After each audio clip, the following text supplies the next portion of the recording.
David's great-grandfather always told him stories about the maneuvers coming through Tennessee.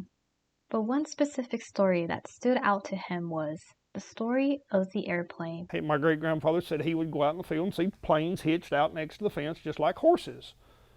And he said this one day they were doing their maneuvers, and I was always under the impression that the plane took off from the field, but it did not. Like we found out, it came from Chattanooga, and it was doing its maneuver and went straight into the ground and exploded. But he wasn't the only one that knew about the story.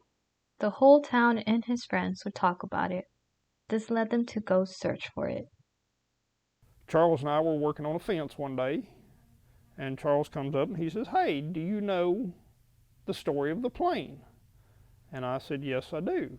"Do you know where it is?" I said, "I know about where it is."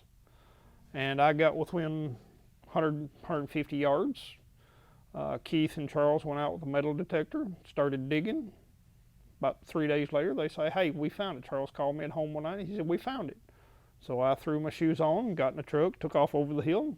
Sure enough, they were finding fragments of small pieces, anything from so big to a chunk so big, and we've got the propeller.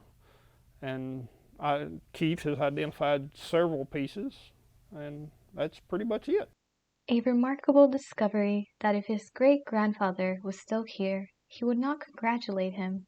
As a man of a few words, it would be a simple, "I told you so." He would not say "great job" or "I'm glad you guys found it," and like I said earlier, it would be "I told you so," but he would be very happy. Most of the wreckage was found and collected, but there still might be small fragments buried deep within the field. There's hundreds of more little chunks. When you metal detect, aluminum rings out on a detector like it's silver. I mean, it's a highly conductive metal, and it really rings out. So when you go out there, you're like beep beep beep beep beep beep. I mean, it's everywhere.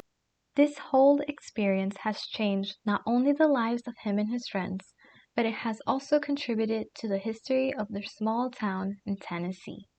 I was happy that we found it. Like I say, I knew it was there. I just never got the urge to go looking. It's made me pretty happy that that the story is actually true, which I knew myself it was true. But you tell somebody, say, "Hey, there's an airplane buried in my field," you think somebody's going to believe me? No.